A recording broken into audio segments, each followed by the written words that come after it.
And these are simple tools and techniques that we're going to cover here in this program. Now, the first part of understanding this is you have to take 100% responsibility for your life. That means you have to take 100%, not 99, not 75. But if you take law of attraction seriously, you realize that everything in your life, you are creating it. You have created it. You can't hire other people to do your push-ups for you. Have you ever heard that phrase? You know, these are things that you have to learn to do for yourself. You have to take responsibility.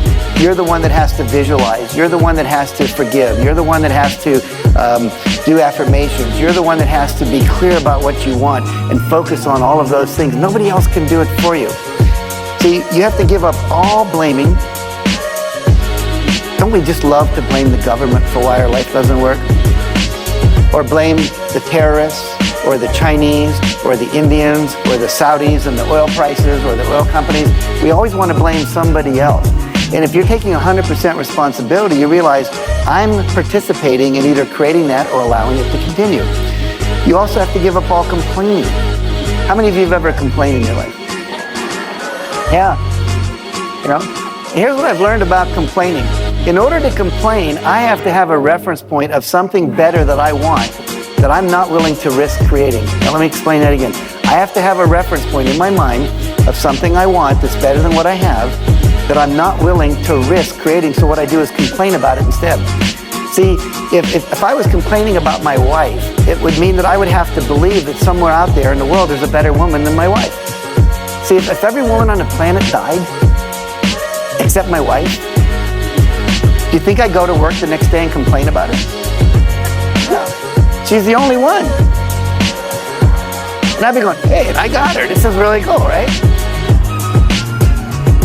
Do you ever hear anyone complain about gravity?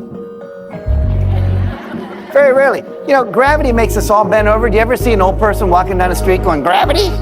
They have a little walker. I hate gravity. If it weren't for gravity, I wouldn't be all bent over like this. Gravity sucks. Now, have you ever heard an older person doing it? No, the reason they don't complain about gravity is because there's no alternative to it. You know, gravity just is.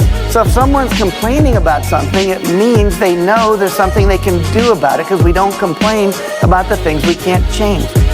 So as soon as you hear yourself complaining, I want you to stop and say, okay, what would I rather have? Remember, law of attraction always says focus on what you want, not what you don't want. Because when you're talking about what you don't want, when you're complaining and blaming, you're focusing on that which you don't want, and you're accelerating its expression out into the universe with those negative feelings. And yet we'll spend a majority of our time complaining about so many things. And usually we complain about them to people who can't do anything about it.